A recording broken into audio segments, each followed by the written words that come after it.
Olá pessoal, eu vou falar agora sobre biocombustíveis no mundo e no Brasil. Biocombustível é aquela fonte de energia obtida a partir da biomassa. É o combustível obtido da biomassa.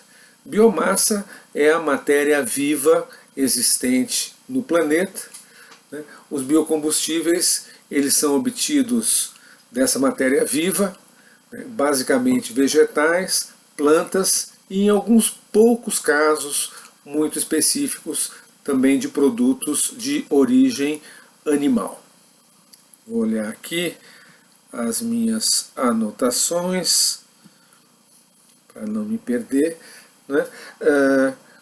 A biomassa é a fonte de energia mais antiga, mais tradicional que a humanidade conhece. A forma mais básica de biomassa é a lenha. A lenha que já era utilizada pelos nossos antepassados pré-históricos para se aquecer no frio e para assar ou cozer de alguma maneira os seus alimentos. Os combustíveis obtidos a partir de biomassa, ou seja, biocombustíveis, especialmente o álcool, eles são utilizados, já vêm sendo utilizados desde o início do século XX de uma forma experimental. Em vários lugares do mundo, inclusive no Brasil, já foram feitos veículos movidos a álcool. Porém, esses veículos não se viabilizaram comercialmente. Havia uma opção consolidada pelo petróleo, e toda a indústria automotiva, toda a rede de fornecimento de combustíveis, enfim, toda a estrutura de produção e consumo de combustíveis no setor de transporte esteve baseada no petróleo e, em alguns poucos casos em que não se recorreu ao petróleo, a solução encontrada acabou sendo a produção de combustível a partir de derivados do carvão. Os biocombustíveis eles só entram no cenário energético como uma alternativa viável a partir do choque do petróleo de 1973, quando o petróleo se torna extremamente caro. Além disso, surge pela primeira vez uma consciência de que pode faltar petróleo, de que o petróleo é um bem, por ser não renovável, que ele em algum momento, que várias vezes se imaginou que fosse um momento próximo, que o petróleo pudesse começar a faltar, a se tornar escasso. Então, somente a partir de 1973 a busca do desenvolvimento de biocombustíveis como alternativa ao petróleo começa a acontecer em alguns lugares do mundo, que eu vou falar logo adiante. Existem duas categorias básicas de biocombustíveis. A primeira é o etanol, que nós conhecemos muito bem por sermos brasileiros. O etanol que é produzido em duas formas diferentes. O etanol é exatamente a mesma coisa que álcool. Existe o álcool anidro e o álcool hidratado. Álcool anidro é aquele que é misturado na gasolina. Quando a gente vai num posto de gasolina, abastecer o carro com esse derivado de petróleo, ele é fornecido não em estado puro, mas com uma certa mistura de álcool, de etanol anidro. E existe o etanol hidratado. O etanol hidratado é aquele que no Brasil, onde nós temos veículos movidos exclusivamente a etanol, em certos casos, O etanol ou álcool hidratado é aquele que é colocado diretamente no tanque, né, para ser consumido sozinho, sem fazer parte da mistura com a gasolina. O etanol, ele é um destilado obtido de alguns produtos, como a cana-de-açúcar, especialmente no Brasil, o milho, no etanol, nos Estados Unidos. O etanol que é utilizado, ele é derivado do milho, né, e em alguns lugares da Europa se usa também a beterraba.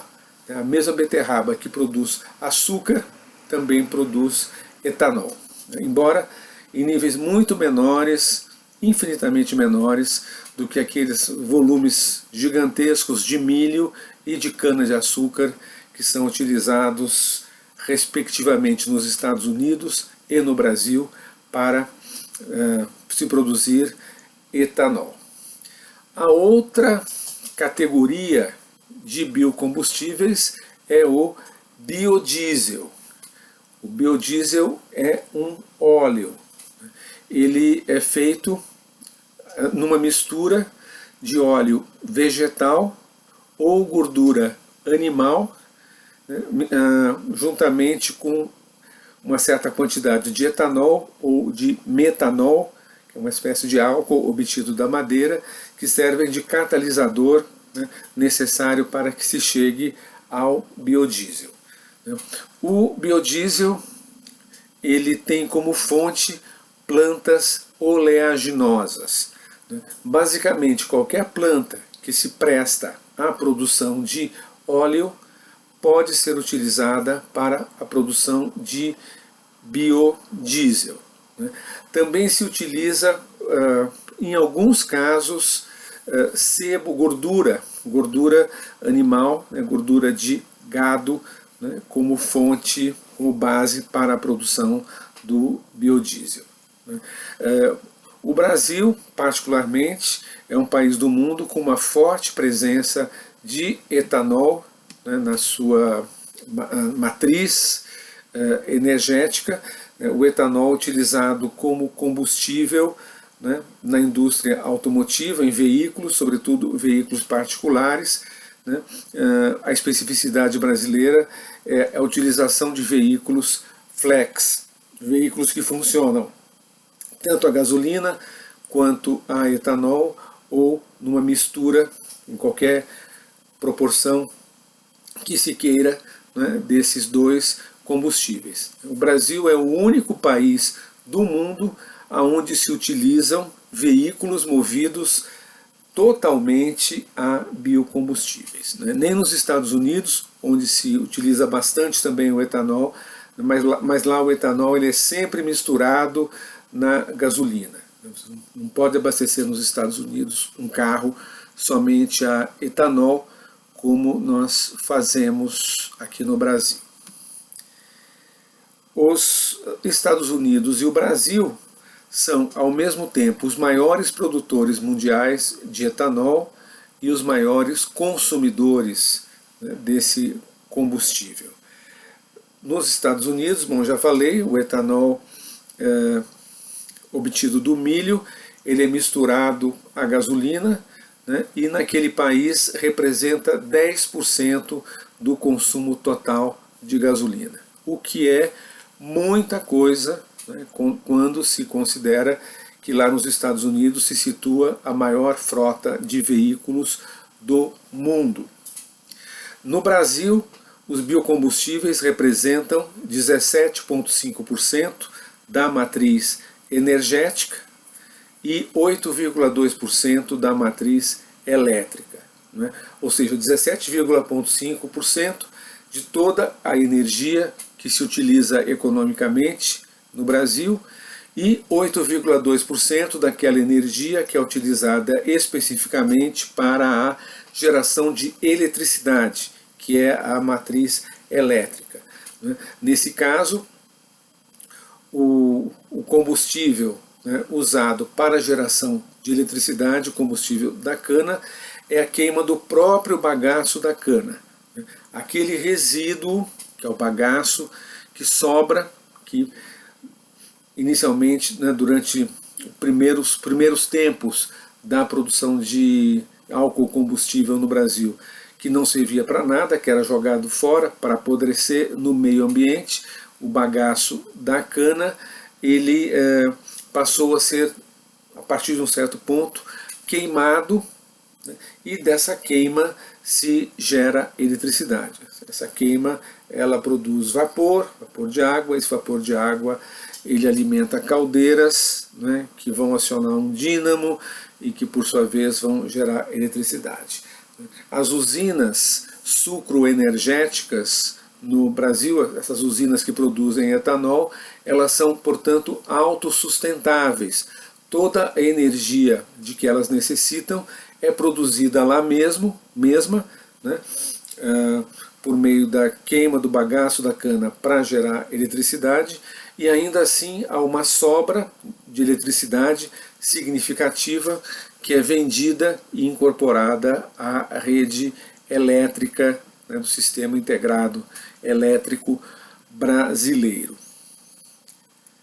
Juntos, o Brasil e os Estados Unidos produzem 85% do etanol que é consumido no mundo. Existe um fator ambiental, né, muito importante,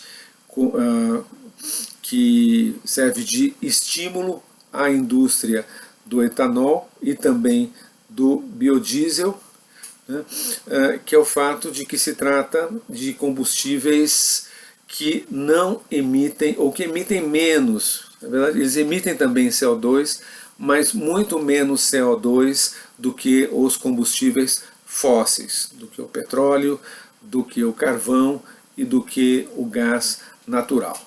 Na comparação com o petróleo, o biodiesel gera 60% menos CO2. No caso do etanol, né, esse impacto é ainda menor, né? O etanol ele produz 70% menos CO2, né, do que os derivados de petróleo, né? Então, quer dizer, nesse sentido é bastante positivo, bastante vantajoso se trocar derivados de petróleo, como gasolina e óleo diesel, por biocombustíveis. Em vários lugares do mundo, em países da Europa, né, no Japão e também na América do Norte, existem metas para se agregar cada vez mais gasolina ou diesel, né, para se agregar cada vez mais etanol na mistura com gasolina ou com diesel, né, no sentido de se reduzir as emissões de CO2. No Brasil também a tendência ao longo dos anos tem sido de aumentar a mistura de álcool ou etanol anidro, né, na gasolina. Essa mistura que em 2014, até 2014 era de 25%. Atualmente a participação, né, do álcool anidro no combustível que é vendido, né, nos postos como gasolina é de 27,5%. Né? Conforme eu disse, quando a gente compra gasolina, não é exatamente gasolina, é uma gasolina com 27,5% de etanol. Né? Na Europa e no Japão, essa proporção é muito menor, mesmo nos Estados Unidos, o máximo é de 10%. Também existe aqui no Brasil uma mistura obrigatória de biodiesel, um acréscimo de biodiesel no óleo diesel derivado do petróleo, que é vendido, né, principalmente para abastecer caminhões, ônibus, etc. Né, certos veículos individuais também utilizam o óleo diesel. Em 2018, né, essa mistura de biodiesel no diesel passou de 8% para 10%. Né, e a perspectiva é que possa se ir aumentando gradualmente, né, essa participação do biodiesel até chegar a um limite máximo de 15%. A história do etanol no Brasil. Ela tem como marco, um marco decisivo, as experiências anteriores elas não geraram frutos, elas são mais curiosidades históricas. A data que nos interessa realmente é de 1975, quando o governo federal, na época do regime militar, o governo federal cria o Proálcool. Proálcool é o Programa Nacional do Álcool, que foi criado para se substituir ao máximo possível o consumo de petróleo nos veículos automotivos, especialmente nos carros, por álcool produzido no Brasil. O Proálcool foi adotado numa época em que o Brasil importava 80% do petróleo que consumia, e um petróleo que tinha atingido preços extremamente altos depois do choque do petróleo em 1973. É o choque do petróleo que atingiu muito fortemente países importadores de petróleo, especialmente grandes importadores como o Brasil, que já tinha naquela época uma das maiores frotas de veículos automotivos do mundo. A opção do Brasil pelo álcool como alternativa à gasolina, ela se deve então à crise energética mundial e também a um fator histórico. O Brasil sempre foi um dos maiores produtores e exportadores de açúcar do mundo. O açúcar faz parte da nossa história, desde o início, desde os tempos coloniais. Existe uma agroindústria bastante estruturada para a produção de açúcar, grandes extensões de terras destinadas para este fim. Então, você já havia ali uma base econômica bastante sólida para, enfim, sustentar, para que se pudesse dar início a essa experiência que foi o Proálcool. Quando o Proálcool é implantado, enormes subsídios estatais foram canalizados para a instalação de usinas, usinas voltadas para a produção de álcool a partir da cana-de-açúcar. A primeira etapa do Proálcool, que vai se desenvolver na segunda metade da década de 1970, ela tinha ainda objetivos relativamente modestos. Na sua primeira etapa, o Proálcool ele vai produzir álcool anidro para ser misturado à gasolina, na proporção de 15% até 20%, reduzindo as importações de petróleo, reduzindo o uso da gasolina na frota automotiva, mas numa escala ainda relativamente modesta. A segunda etapa, a etapa mais radical do Proálcool, é aquela que começa em 1980. A partir de 1980, o Proálcool vai ter como objetivo a substituição direta da gasolina pelo álcool. O contexto em que se dá essa segunda fase do Proálcool é o contexto do segundo choque do petróleo, que acontece entre 1979 e 1980, e que chega para nós na forma de uma nova alta do preço do petróleo. O petróleo naquela época, em 1980, ele chega a representar 46% de toda a pauta brasileira de importações. Isso é muita coisa se a gente imagina o conjunto de bens que um país como o Brasil importava e importa do exterior. Você imaginar que quase a metade de todas as importações é apenas um único item, que é o petróleo. Poucos países do mundo naquela época, ou hoje, ou em qualquer momento, estavam nessa situação, destinar a metade das suas divisas gastas em importações apenas para se abastecer de petróleo. Então, nessa segunda fase do Proálcool, a indústria automotiva instalada no Brasil começa a fabricar motores a álcool. Ela recebe incentivos fiscais do governo para fazer isso.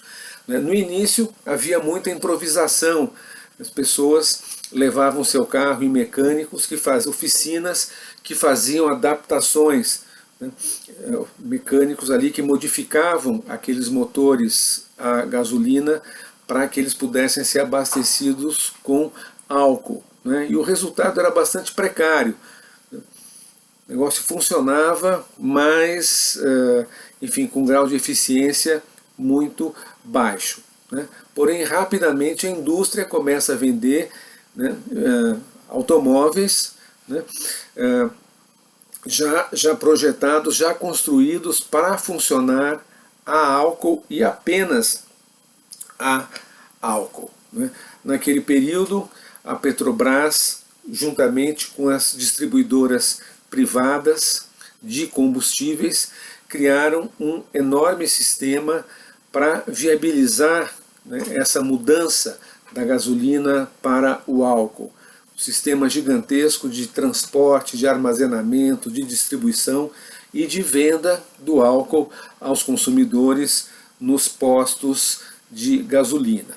Essa frota de veículos movidos a álcool, ela cresce muito rapidamente. Em 1979, era apenas 0,46% dos carros brasileiros, praticamente muito pouco. Em 1980, em apenas um ano, os carros a álcool eles passam a constituir 26,8% da frota de automóveis individuais no Brasil. E vai crescendo até chegar a um ponto máximo de 95% em 1987, ou seja, praticamente todos os veículos produzidos no Brasil eram movidos a álcool. Naquela época havia uma brincadeira, pessoas que usavam um adesivo no carro dizendo assim: movido a álcool, só o motorista. A pergunta, o balanço, do ponto de vista econômico, dessa mudança da gasolina para o álcool, valeu a pena? Os números mostram que, nas condições daquele período, sim, valeu a pena. No conjunto, o Proálcool, em todos os anos em que ele vigorou, e foram 15 anos, nesses 15 anos, o Estado brasileiro investiu 11,7 bilhões de dólares em toda essa operação chamada Proálcool. No outro lado, a economia que foi obtida com importações de combustível que deixaram de ser feitas, essa economia foi de 28,7 bilhões de dólares. Então houve realmente ali um ganho econômico significativo na aplicação do Proálcool. Ora, o Proálcool também teve seus problemas, problemas de vários tipos. O impacto sobre a agricultura, sobretudo. Junto com o Proálcool veio a expansão do monocultivo. O monocultivo que está até hoje, o Proálcool não existe mais, mas existe o etanol. Você tem regiões imensas do interior brasileiro, especialmente no estado de São Paulo, onde a única cultura agrícola que é praticada é a da cana-de-açúcar. Você dirige seu carro, às vezes durante horas, e a única coisa que você vê do lado da estrada são imensos canaviais. O Proálcool ele favoreceu a concentração da propriedade da terra, propriedades concentradas, capazes de produzir com mais eficiência, com mais rentabilidade a cana-de-açúcar para as usinas onde se fabricava e se fabrica o álcool. O Proálcool ele também agravou desequilíbrios regionais no Brasil. Os investimentos do Proálcool eles se concentraram no estado de São Paulo, onde se poderia implantar essa indústria com maior produtividade. né? Dessa forma, se acelerou um processo que já existia naquela época de decadência dos canaviais no Nordeste brasileiro. Também do ponto de vista ambiental, vários problemas, né, surgiram, né, por conta da implementação do pró-álcool. A poluição dos rios, né, a utilização da cana-de-açúcar nas usinas para se produzir álcool gera um subproduto que é o vinhoto ou vinhaça, é a mesma coisa. Né? Vinhoto ou vinhaça é um líquido fedorento que, enfim, que na época não se conhecia uma utilidade para ele. Ele era ali um resíduo indesejado nesse processo produtivo, e esse vinhoto ou vinhaça era simplesmente jogado durante anos e anos a fio. Né? Os usineiros de álcool jogavam o vinhoto no meio ambiente, nos córregos, nos rios, né? Onde esse produto provocava um impacto tremendo, matança de peixes, matança de todo tipo de vida. Né? Até que se descobriu, muitos anos mais tarde, que esse vinhoto poderia ser transformado em adubo para a agricultura. Demorou muito tempo até isso. A redução da água disponível, né, para cada 1 litro de álcool que é produzido, são utilizados 10 litros de água. Então, em vários locais começou a faltar água para o trabalho agrícola, né, por conta da expansão da produção de álcool. Também a poluição do ar. Quer dizer, hoje, na maior parte do Brasil, isso é proibido, mas durante todo o período do pró-álcool se praticava em grande escala a queima dos canaviais. Né? A queima dos canaviais para facilitar o corte da cana. Essa queima do canavial é uma queima parcial, evidentemente, né? Se queima a folhagem para ficar apenas com o talo da cana, em condições mais fáceis para ser cortado e utilizado. Essas queimadas, elas causam uma poluição terrível do ar. Né? Os resíduos dessa queima, eles se espalham por áreas enormes, né? Ocasionando graves doenças respiratórias nas cidades, nos povoados, enfim, né, entre a população dessas regiões onde estão instalados esses canaviais. Né? E a perda de florestas, a perda de vegetação nativa, com a expansão em grande escala, né, dos canaviais voltados para a produção de álcool. As relações de trabalho, né, nessa época do pró-álcool, né, também eram terríveis. A utilização em grande escala do trabalho infantil, né, a superexploração da mão de obra, né, naquilo que se chama de condições análogas à escravidão, jornadas de 12, 14 horas, né, de um esforço físico extenuante. Né, quer dizer, um trabalhador cortando cana com facão, naquela época, ainda hoje isso existe, mas é muito pouco. Um trabalhador daqueles, ele dava milhares de golpes com facão. Depois de alguns anos, aquela pessoa estava completamente imprestável para qualquer tipo de trabalho, a sua saúde completamente detonada. Tudo isso em troca de salários aviltantes. Realmente condições análogas à escravidão foi o que moveu, né, essa grande experiência econômica que foi o pró-álcool. Né? Numa época que, por ser a ditadura militar, né, não era possível se apresentar reivindicações, os sindicatos eram reprimidos, né, facilitando a exploração brutal desses milhões de trabalhadores brasileiros, sobretudo no estado de São Paulo. O pró-álcool, né, ele teve o seu auge na primeira metade dos anos 80 e em seguida veio a decadência. A decadência do pró-álcool está associada a vários fatores. Existe um fator internacional, que foi o contra-choque do petróleo em 1986. Contra-choque é o momento em que os preços do petróleo, que já vinham em declínio, despencam, né? O petróleo, que era muito caro, né, em pouco tempo ele se torna extremamente barato no mercado internacional, né, eliminando, né, justamente aquele fator que havia levado o Estado brasileiro a se esforçar tanto para substituir o petróleo pelo álcool, porque o petróleo nos anos 70, a partir de 73, estava absurdamente caro, até o início dos anos 80. Né? Esse processo se inverte. Né? A história dos preços do petróleo é uma montanha russa, com grandes altas e grandes baixas. Essas altas e baixas, né, elas costumam durar períodos de uma década ou pouco mais de uma década.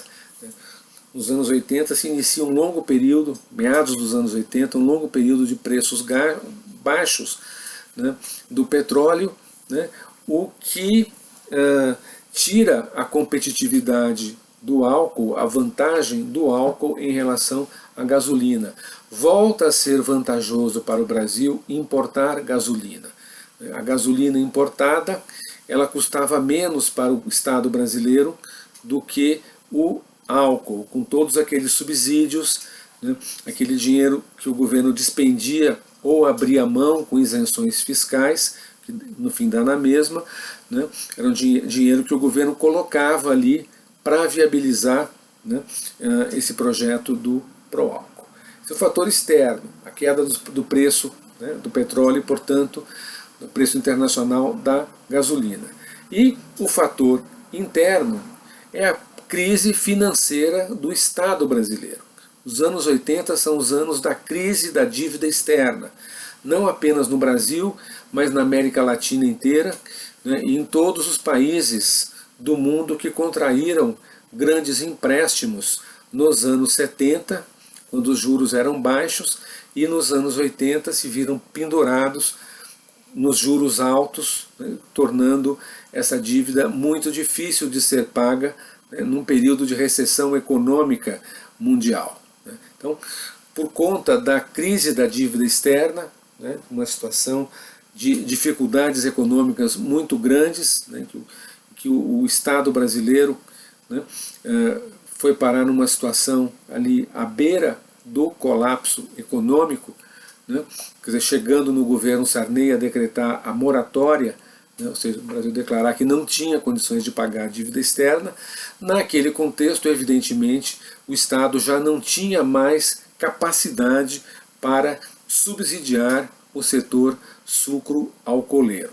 Então, já não era mais vantajoso economicamente manter o pró-álcool, e mesmo que se quisesse, isso já não seria viável porque o Estado brasileiro estava quebrado, estava falido. Então, o pró-álcool ele começa a ser rapidamente desativado, de uma forma bastante desorganizada, começa a faltar álcool nos postos de gasolina, né? Aquelas pessoas que tinham trocado os seus carros a gasolina pelos carros a álcool, e aquelas pessoas era todo mundo, né? O meu primeiro carro era um Fusca, era movido a álcool. Você chegava no posto de gasolina, não tinha álcool, né? Esses carros a álcool eles se desvalorizaram rapidamente, é óbvio, você não conseguia mais vender aquele carro, ele já não tinha mais valor nenhum no mercado. As fábricas já começam rapidamente a produzir outra vez carros a gasolina, que são aqueles que as pessoas realmente querem, né? E as usinas de açúcar, né, vão parando também de produzir o álcool, porque já não tem mais quem queira comprar, né? Aí aquelas usinas elas passam novamente a focalizar a sua atividade econômica nas exportações de açúcar. O negócio vai decaindo, vai se desmoronando,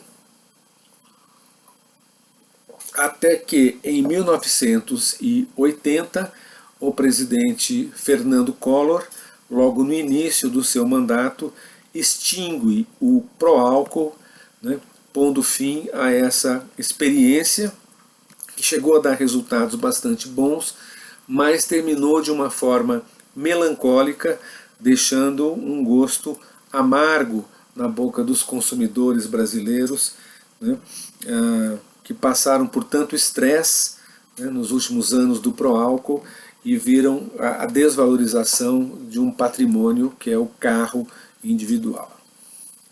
Mas, né, contra todas as previsões, o Proálcool acaba em 1990.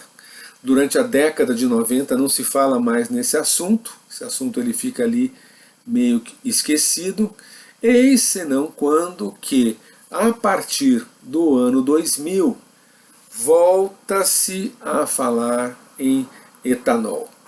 O ano 2000 marca o início de um novo ciclo nos preços do petróleo, um ciclo outra vez de alta, né, nos preços do petróleo e dos seus derivados, né, a gasolina começa a aumentar, né, e esse aumento para o público brasileiro ele é mais forte ainda, porque juntamente com a alta dos preços do petróleo ocorre uma desvalorização da moeda brasileira, que é o real, né, uma desvalorização, processo de desvalorização cambial, né, e nesse cenário, né, o álcool volta a se colocar como uma alternativa ao petróleo, né, no momento que outra vez, né, voltava-se a se falar, né, nos riscos da escassez do petróleo, né, se dizia que a indústria petroleira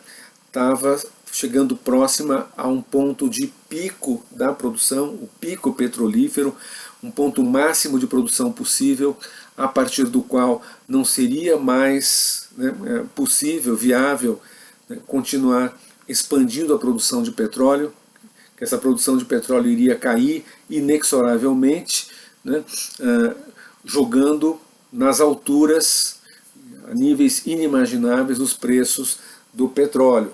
E esse medo também presente, inclusive um medo que contribuiu para a alta dos preços nos primeiros anos da década de 2000. Nesse cenário, né, o Brasil, com essa experiência, né, já do Proálcool, com a estrutura já criada pelo Proálcool, né, com as usinas todas lá, os canaviais todos lá, o know-how, né, ali presente, o conhecimento, né, o conhecimento sobre a cana-de-açúcar, que já tinha aumentado muito naquela época do Proálcool, né, a Embrapa, especialmente a Empresa Brasileira de Pesquisa Agrícola, né, já tinha desenvolvido modalidades de cana-de-açúcar altamente produtivas e adequadas para a produção de álcool. Né. Naquele cenário, né, o governo volta a investir no etanol como alternativa aos derivados de petróleo. Numa jogada de marketing, já não se falava em álcool. Hoje em dia, a Covid-19, a gente fala do álcool gel, o álcool de cozinha que se usa, etc. Mas ninguém fala, vou botar álcool no meu carro. O álcool foi rebatizado com o nome de etanol, que é um nome que já existia, mas que era utilizado apenas pelos cientistas ou pelos técnicos da área, né, não era um nome conhecido do público. Né, volta a se chamar o álcool de etanol, né, e vamos que vamos, né, o etanol é colocado no mercado com uma campanha muito forte de marketing, né, o álcool ele volta acompanhado daquele discurso do combustível limpo, que não existia nos anos 70 e nos anos 80, então ele vem ali com uma imagem ecológica, ambientalmente correta, né, e com uma novidade que foi introduzida pela indústria brasileira, que são os carros flex fuel, né, que é uma ideia realmente genial.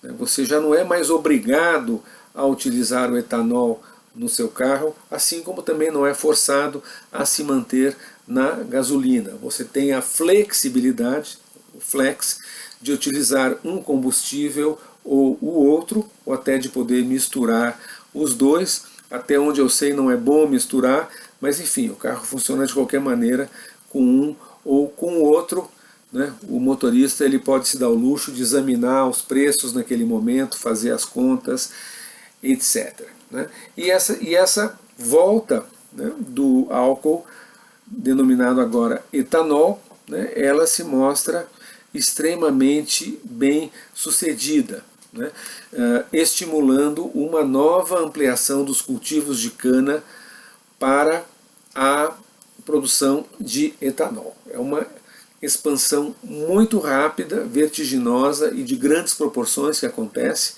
né, a partir do ano 2000, né, a um tal ponto que a cana-de-açúcar, né, chega a corresponder a 1/4 de toda a produção agrícola brasileira.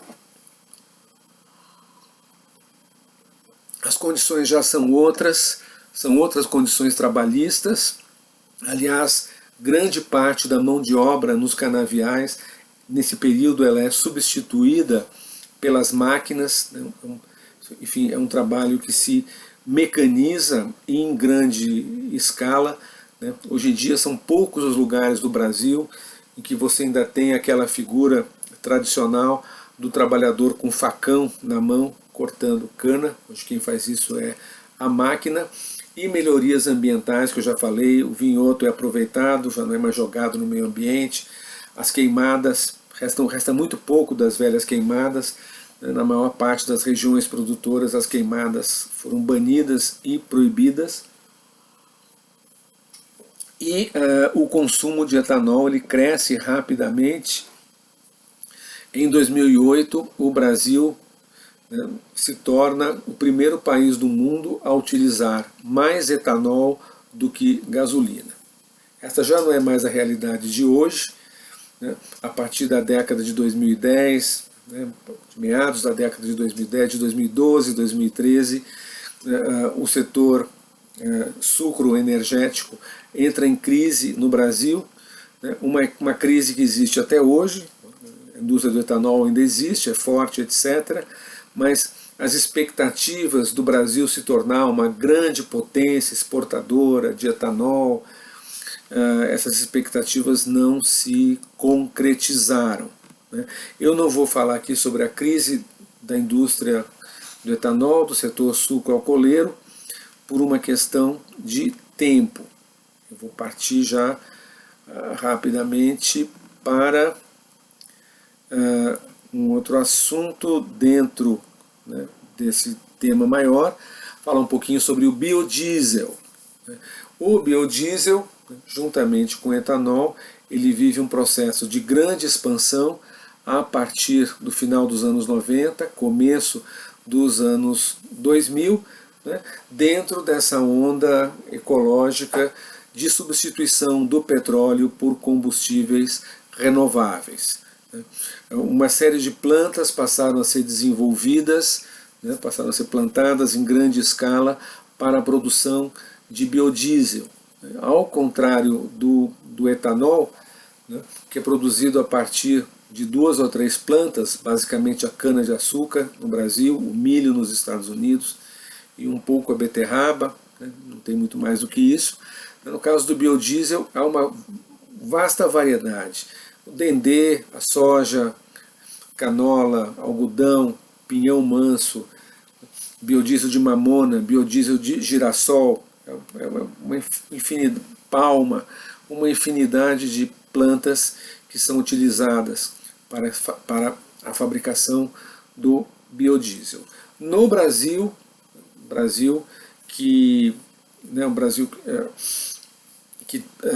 possui, né, um imenso setor do agronegócio baseado na soja, essa agroindústria da soja ela acabou se ligando também e tomando conta, dominando o mercado do biodiesel, né, a um tal ponto que hoje mais de 80% do biodiesel brasileiro é produzido a partir da soja. Em segundo lugar, como insumo para o biodiesel está o sebo bovino. Depois vem alguns outros produtos, mas sem muito destaque. As vantagens do biodiesel. A grande vantagem é, né, o que justamente leva os governos a desenvolverem programas e leis para a substituição parcial do diesel pelo biodiesel, é a baixa emissão de CO2, né, as mesmas vantagens do etanol. O biodiesel ele é intensivo em mão de obra, né, portanto ele contribui, né, para manter o trabalhador na zona rural.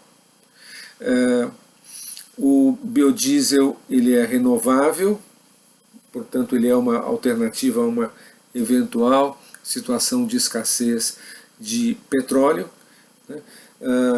E o biodiesel ele pode ser misturado sem maiores complicações, pode ser misturado facilmente ao óleo diesel em até 20%, sem a necessidade de se fazer qualquer tipo de adaptação ao motor. Só ele não pode ser utilizado como substituto integral do diesel. Isso que se faz nos carros flex, né, com o etanol, isso até hoje tecnicamente não se mostrou viável, né, na relação entre o diesel, derivado do petróleo, e o biodiesel, que é um combustível da biomassa.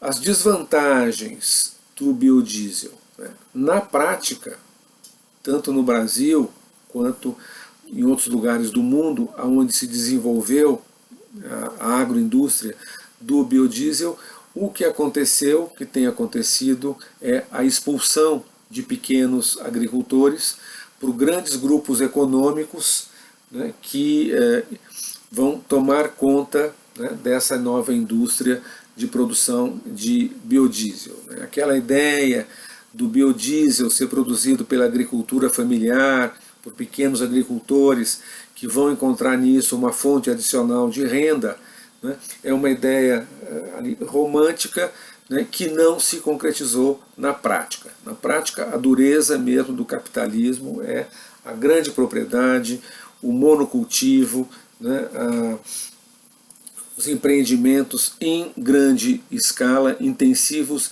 em capital, que geram na prática a expulsão desses pequenos agricultores que são pressionados a vender as suas terras, aqueles que não são proprietários com título muitas vezes são expulsos, né? É isso que acontece em vários lugares do mundo, né, onde se implantaram grandes cultivos, né, de plantas, né, utilizadas para a produção de biodiesel.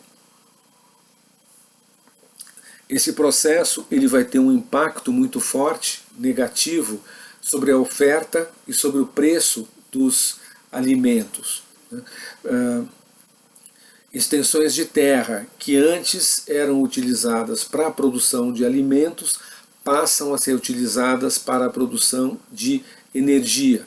Com isso, diminui a oferta de alimentos no mercado e o preço sobe, né, agravando problemas da fome, agravando a carência alimentar em grandes regiões do mundo, né.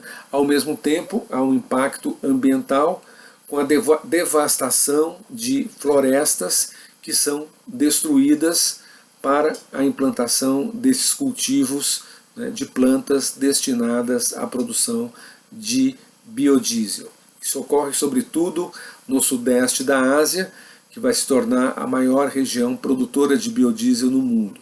Então, na Malásia, na Indonésia, na Papua Nova Guiné e outros países, né, daquela região, a destruição é muito grande, né, por conta do negócio do biodiesel. Uma outra desvantagem diz respeito ao CO2. Né. Uma coisa é o consumo do biodiesel e também do etanol. Esse consumo ele gera muito pouco CO2. Mas a gente não pode olhar apenas para o CO2 que é emitido no momento do consumo desse combustível. É necessário também olhar para as emissões de CO2 em toda a cadeia produtiva, né, que vai resultar naquele combustível. Então, os fertilizantes utilizados são derivados de petróleo, assim como os agrotóxicos usados em grande escala, né, assim como o fato de que as máquinas e os veículos, né, que são mobilizados nessa cadeia produtiva também são movidos a derivados de petróleo, emitindo CO2 nesse processo todo, né, a um tal ponto que o uso de todos esses materiais derivados de petróleo pode, em alguns casos, ultrapassar, né, a emissão de CO2 que existiria se em vez do biodiesel se utilizasse simplesmente o diesel. Né. Esses temas todos são polêmicos, existe, né, enfim, muita controvérsia, né, mas, enfim, em maior ou menor medida, né, essas desvantagens estão presentes, né, nesse problema. E por fim, né, falar rapidamente sobre uma terceira modalidade de biocombustível, né, que na prática tem sido muito utilizada, mas que está muito presente no debate, no planejamento, né, está muito presente nos textos e nos eventos em que se discute o futuro, né, dos combustíveis, em que se discute a transição energética, que é o etanol de segunda geração. O etanol de segunda geração é bem diferente desse etanol, desse álcool que a gente conhece, produzido do milho, do açúcar, né, ou seja, produzido do amido, né. Em última instância é o açúcar contido no milho também, né. No etanol de segunda geração, a energia ela não é obtida do açúcar de certas plantas, e sim da celulose.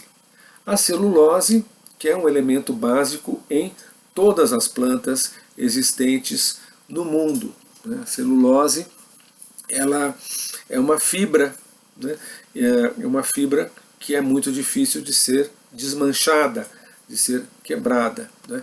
Nós, seres humanos, não comemos celulose, né. O nosso aparelho, sistema digestório não está preparado, né, para isso, né. O desafio, né, para se obter energia da celulose das plantas é quebrar essas fibras de celulose, né. Os cientistas desenvolveram já parcialmente, continuam desenvolvendo enzimas capazes, né, de fazer esse trabalho, né, uma vez que se quebre essas células da celulose, então se pode produzir energia, né, a partir dessa biomassa, né. Em tese, a produção do etanol de segunda geração ele tem um potencial inesgotável, né. Imagina que, dessa maneira, qualquer vegetal, absolutamente qualquer vegetal, pode ser utilizado como uma fonte de energia. Na prática, né, as experiências de produção de etanol de segunda geração, elas se voltam para certos tipos específicos de vegetais, que são os restos da colheita, né, especialmente aqueles cereais, e, enfim, aqueles vegetais, nem todos são cereais, que deixam ali uma espécie de palha. A palha do arroz, a palha do trigo, a palha do milho, a palha da cana, né, são restos não aproveitados desses cultivos, que normalmente são deixados para apodrecerem naturalmente, né, no fim acaba tendo uma função ecológica de reciclagem da própria terra, né. Mas a perspectiva do etanol de segunda geração vai muito além disso, né. Então também folhas caídas, galhos caídos, madeira, né, enfim, né, aquilo que se chama de mato, né, vegetação, né, ali não aproveitada economicamente, passaria a poder ser aproveitada, né, ou pode passar para produzir o etanol de segunda geração, né. Não é uma questão muito simples, porque quando se estuda o meio ambiente, né, se entende que tudo tem a sua razão de ser, tudo tem a sua função ecológica. Aquele mato que não serve para nada tem uma função, aquelas folhas que caem da árvore né, que ficam apodrecendo no chão, elas vão restituir a fertilidade do solo, etc, etc. Mas, né, do ponto de vista econômico, é uma perspectiva fantástica que se abre. Né? Se funcionar, ou se vier um dia a funcionar, né, o sonho, né, de se ter uma indústria de etanol de segunda geração, né, implantada e funcionando em grande escala, pode-se chegar a uma situação em que a maioria dos países do mundo vai poder produzir etanol em volumes suficientes para abastecer as suas frotas de veículos. Só ficaria de fora realmente aqueles países que têm todo ou quase todo o seu território tomado por desertos. Ironicamente, alguns desses países já são grandes produtores de petróleo. Mas tudo isso são especulações. Na prática, já são mais de 15 anos de pesquisas, de experiências, de empreendimentos econômicos, inclusive, mas o etanol de segunda geração ainda não deslanchou. Ele está ali travado. Não, é uma perspectiva que não vai adiante. Esse bloqueio ele se deve a uma série de problemas práticos que entravam o desenvolvimento do etanol de segunda geração. Em primeiro lugar, limites tecnológicos. Essas enzimas, esse processo de quebra da celulose para a obtenção de energia, os processos desenvolvidos até hoje são processos muito caros, que fazem com que o combustível resultante ele seja pouco competitivo em condições de mercado. Um outro problema que não se imaginava no início diz respeito ao transporte dos resíduos. É muito fácil se falar, vamos pegar a palha da cana, vamos pegar a palha do arroz, do trigo, mas quando chega na prática, na hora de fazer isso de fato, esse processo ele acaba sendo muito caro. O volume de material que tem que ser transportado é gigantesco, as distâncias são enormes e o rendimento energético no final é muito baixo. Ou seja, não se encontrou ainda uma forma economicamente eficiente de se lidar com essa questão do transporte dos resíduos. E o que tem, que está sendo, na realidade, está sendo mortal, até o momento pelo menos, para as perspectivas do etanol de segunda geração, é o fato de que o projeto de se implantar fontes renováveis no setor de transportes, ele cada vez mais está se voltando, está adotando como eixo o carro elétrico, os veículos automotivos elétricos, e não o biocombustível. Então, os investimentos, as atenções, as pesquisas, todo ali o esforço, o trabalho da indústria, dos empreendedores econômicos e do setor financeiro, que é o que está por trás de tudo isso, sem a presença de bancos, sem um suporte financeiro muito forte, é impossível se pensar em qualquer projeto de grande porte no campo da transição energética. Esses investidores eles não têm se mostrado até agora dispostos a colocar, arriscar o seu dinheiro em projetos de etanol de segunda geração, que têm se mostrado até agora bem menos promissores do que os projetos de veículos elétricos. Ok? Então eu paro por aqui. Muito mais coisa poderia ser dita, mas eu espero que essa introdução ao cenário global e brasileiro dos biocombustíveis tenha cumprido aí o seu papel de proporcionar uma abordagem básica a esse assunto. Então, paro por aqui e abraços a todos vocês.